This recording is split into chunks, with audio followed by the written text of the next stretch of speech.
रामधन बहुत गरीब था। दिन भर मेहनत मजदूरी करके सिर्फ 2 वक्त की रोटी के पैसे ही जुटा पाता था। खुदा का यह उसूल है कि वह गरीब के घर कन्या को अवश्य जन्म देता है ताकि वो किसी न किसी तरह का कन्यादान करके अपना परलोक सुधार सके। कन्यादान महादान माना गया है। जिसके वंश में कन्या जन्म नहीं लेती वो वंश इस महादान से विहीन रह जाता है।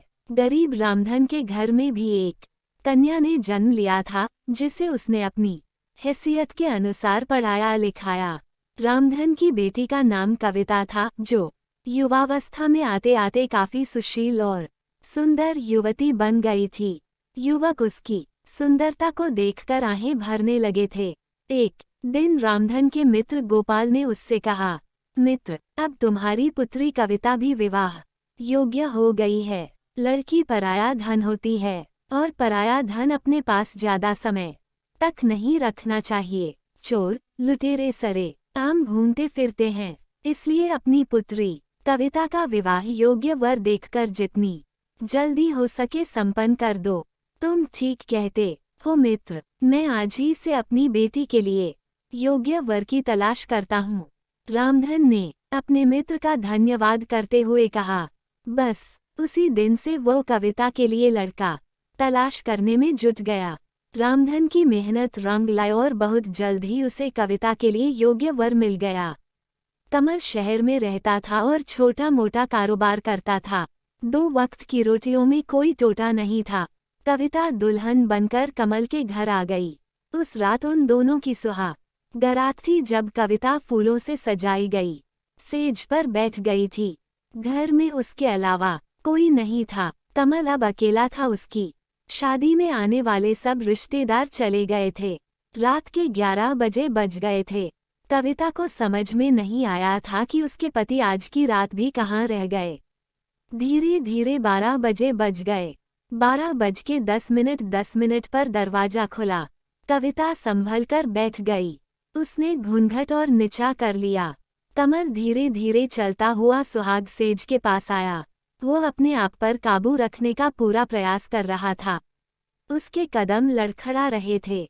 कविता कलेजा थामकर रह गई। उसने एक ही नज़र में पहचान लिया था कि उसे शराबी पति मिल गया है।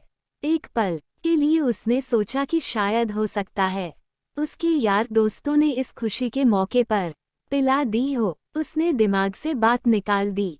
कमल धीरे धीरे चलता हुआ सेज के पास आया। वह आकर उसके पास बैठ गया। कविता लाज से सिमट गई। उसने गर्दन झुका ली। कमल कई पलों तक बैठा रहा, फिर बोला, मेरी जान कविता, मुझे माफ करना, मैं दोस्तों में फंस गया था। सालों ने जबरदस्ती पिला दी थी। कविता ने कोई जवाब नहीं दिया। नाराज हो मेरी रानी, कमल ने कहकर धीरे से हाथ बढ़ाया और उसका घूंघट उलट दिया। कविता ने जरा सा भी विरोध नहीं किया, केवल इसलिए कि यदि उसने विरोध किया तो कहीं साड़ी न फट जाए। शराबी का क्या भरोसा। कमल के सम्मुख जैसे चांद निकल आया। वो कई पलों तक कविता को एकटक देखता रहा, फिर उसने उसे अपने करीब खींच लिया। कविता ने कोई विरोध नहीं किया। वे दोनों इस वक्त काफी करीब आ गए थे। उन्हें लगा जैसे वक्त थम गया है, लेकिन ये उनका वहम था। रात मंथर गति से बीत रही थी। कमरा अंधकार में डूबा हुआ था। कविता सुबह उठी और घर के काम में लग गई। उसके यहाँ और तो कोई था नहीं जो काम में उसका हाथ बटाता। कमल काफी देर से उठा। उठा क्या? कविता ने उठाया था चाय बनाकर। कमल ने चाय पी ली। कविता खाना बनाने में लग गई। उसका ख्याल था कि कमल अपने काम पर जाएगा, लेकिन वह काम पर नहीं गया। जब कविता ने पूछा कि काम पर नहीं जाओगे क्या, तो उसने कह दिया था अभी 2-4 दिन कहीं नहीं जाना। 5 दिन हो गए कमल काम पर नहीं गया। 6ठे दिन कविता ने उससे कहा, अब आपको काम पर जाना चाहिए। यदि आप काम पर नहीं जाओगे तो घर खर्च कैसे चलेगा? सब चल जाएगा, तुम क्यों चिंता करती हो? कमल ने कहा, कमा भी लेंगे, अभी कौन सी आफत आ गई है। फिर कविता ने कुछ नहीं कहा। 1 सप्ताह बीत गया। कमल हर रात को पीकर आता था और उसके चिपक जाता था। जैसे वह उसकी वासना की तृप्ति का सामान हो। कविता बुरी तरह परेशान थी, परंतु करे तो क्या करें। उसने कई बार दबी जुबान से कहा भी था कि आपको शराब नहीं पीनी चाहिए, लेकिन कमल ने उसकी बात पर कोई ध्यान नहीं दिया था। उसके घर से उसके पिता आए और कविता को कुछ दिन के लिए अपने साथ ले गए। 2 दिन बाद कमल उसे फिर ले आया। उस दिन शाम को कमल के 2 मित्र घर में ही आ गए। उन तीनों ने एक साथ बैठकर शराब पी। कविता को ये सब अच्छा नहीं लग रहा था, परंतु करती क्या, मजबूर थी। वह जाकर अपने कमरे में बिस्तर पर बैठ गई। इसका पति और उसके मित्र रात को 11 बजे तक पीते रहे। रात में 11 बजे तक कविता बैठी नहीं रही। उसे नींद आ गई और वह सो गई। उसका तो ये रोज का काम था। उसकी आंख तब खुली जब किसी ने उसे दबोच लिया था। उसने आंख खोलकर देखा, उसका पति नहीं था। उसने चीखना चाहा तो उसने उसके मुंह पर हाथ रख दिया। काफी देर तक ने संघर्ष चलता रहा। आखिर में उसने कविता को दबोच लिया, किसी हिरनी की भांति, जैसे कोई सिंह दबोच लेता है। कविता रोती रही, वो उसके चुंगल में कसम साती रही और उसकी इज्जत लुटती रही थी। वह सोच रही थी कि उसका पति किस काम का है, जिसे इस बात का भी ज्ञान नहीं कि उसकी पत्नी के साथ क्या हो रहा है। उसके पति का वह साथी अपनी मनमानी करके चला गया। रात्रि के करीब 3 बजे उसका पति कमल उसके पास लड़खड़ाते हुए कदमों से आया। उसने कविता को छूना चाहा तो उसने उसे दूसरी ओर धकेल दिया। वह पलंग से नीचे गिर पड़ा। बेशर्म, तुम्हें डूब मरना चाहिए, कविता ने पागलों के समान चीखते हुए कहा। क्यों, क्या हुआ, ये तुम पूछते हो क्या हुआ? कविता ने उसी तरह चीखकर कहा, जिन्हें तुम अपना दोस्त कहते हो, जिनके साथ तुम शराब पीते हो, जानते हो उनमें से एक ने क्या किया? क्या किया? उसने मेरी इज्जत लूट ली। हाँ हाँ हाँ। अच्छा, तो तुम इस वजह से नाराज हो? अरे रानी, कोई बात नहीं, वह बहुत पैसे वाला है, उसके आने से मुझे कोई एतराज नहीं है। कमल ने एक जोरदार ठहाका लगाते हुए कहा। ओह हाँ रानी, अब हर बात कविता की समझ में आ चुकी थी। वह समझ गई थी कि उसको उसके पास भेजने वाला उसका अपना पति ही था। ग्लानि से उसका मन भर गया। वह सोचने लगी कि उसे कैसा पति मिला जिसे न अपनी इज्जत का ध्यान, न अपनी पत्नी का। वह उसकी कमाई खाना चाहता है, गंदी कमाई। उसे तो बहुत पहले समझ लेना चाहिए था। जो पति अपनी रोजी रोटी के लिए सतर्क नहीं हो सकता, वह अपनी पत्नी के प्रति क्या सतर्क रहेगा। कविता दूसरी ओर करवट लेकर सो गई। उसने कमल को अपने तन पर हाथ तक नहीं लगाने दिया था।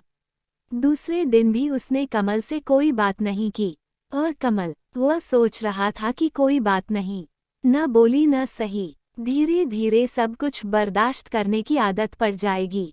रात को जिस समय कमल शराब पीकर कमरे में आया, उस समय कविता अपनी किस्मत पर रो रही थी कि उसने पिछले जन्म में कौन सा पाप किया था कि उसको कमल जैसा पति मिला, जिसे उसकी इज्जत का कोई ख्याल नहीं है और अपने हाथों से अपनी पत्नी को दूसरों को सौंप रहा है। जबकि मर्द तो ऐसे होते हैं कि कोई उनकी पत्नी की ओर नजर भरकर देख भी ले तो वह मरने मारने को तैयार हो जाते हैं। किस बात का पति है वह उसका? क्या केवल नाम का, या उसके द्वारा वह स्वयं धन पैदा करना चाहता है? ग्लानि से बुरी तरह मन भर गया उसका। कमल ने कविता को हाथ लगाया। कविता ने उसका हाथ झटक दिया और कहा, तुम्हें मेरे जिस्म पर हाथ लगाने का कोई अधिकार नहीं है। क्यों? उसने कहा, तुम मेरी पत्नी हो। किस बात की पति हो तुम? कविता ने कहा, क्या केवल इस बात के कि तुम मदिरा पान करके आओ और मेरे तन से खेलो? पति कैसे होते हैं, उनका क्या कर्तव्य होता है जानते हो तुम? पति वो होते हैं जो कमाकर लाएं और अपने घर का खर्च चलाएं। पत्नी यदि गलत रास्ते पर जाती नजर आए तो उसे खूब डांटें। तुम्हारी तरह के पति नहीं होते जो नोटों के लिए अपनी पत्नी को दूसरों को सौंप देते हैं। सच तो ये है कि तुम्हें तो डूब मरना चाहिए। तुमने तो दुनिया भर के शौहरों को बदनाम कर डाला है। तुम मेरे पति नहीं हो सकते, गर्म गोश्त के व्यापारी जरूर हो सकते हो, जो पैसे की खातिर अपनी बीवी से धंधा कराते हैं। कमल ने कुछ नहीं कहा, वो बस उसी तरह से छेड़छाड़ करता रहा। काफी देर बाद बोला, कविता तुम क्यों परेशान हो? औरत को डर तो अपने पति का ही होता है न। जब मुझे कोई एतराज नहीं तो तुम क्यों चिंता करती हो? खाओ पियो मौज करो। क्या कहूँ तुम्हें? क्रोधित कविता बोली, कोई उचित शब्द नजर नहीं आ रहा। हाँ, यदि तुम्हारे स्थान पर मैं होती और मेरे स्थान पर तुम होते तो अब तक तुम्हारी इस निचौर जलील दोस्त की गर्दन कलम कर चुकी होती और स्वयं अपने को गोली मार ली होती। इस संसार में केवल इज्जत ही गई तो है, और यदि वह भी समाप्त हो गई तो फिर बचा क्या? ओह हाँ, कविता ने कहा, सुनो कमल, वैसे तो मेरी नज़रों में अब तुम्हारी कोई इज्जत नहीं रह गई, लेकिन फिर भी एक बात याद रखना, इस तरह की हरकत मेरे साथ कराने का प्रयास भूलकर भी न करना।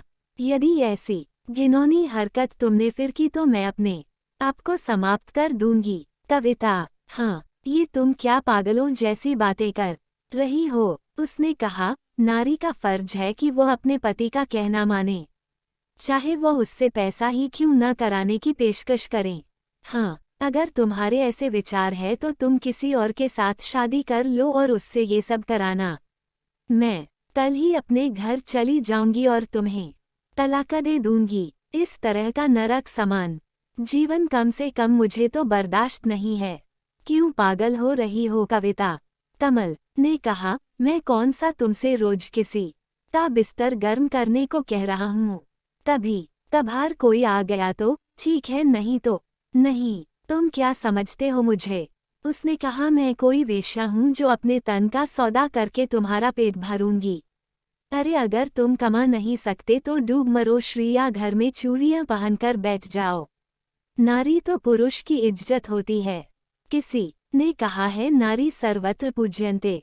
कहते कहते कविता हौंफने लगी और कुछ देर खामोश रहने के बाद उसने कहा, तुम इन सब बातों को तभी समझ सकते हो जब तुम्हें अपनी इज्जत का ख्याल हो। तुमने तो ये अंगूर की बोतल ऐसी गले लगा रखी है जिसने तुम्हारे सोचने समझने की शक्ति को समाप्त कर दिया है।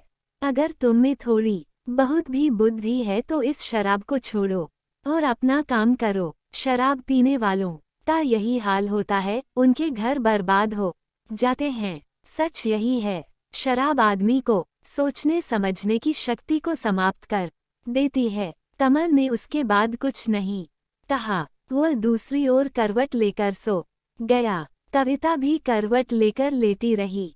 कविता ने इस बात का पक्का निश्चय कर लिया था कि यदि इस बार उसके पति ने इस प्रकार की हरकत कराने की कोशिश की तो वह अपनी जान दे देगी।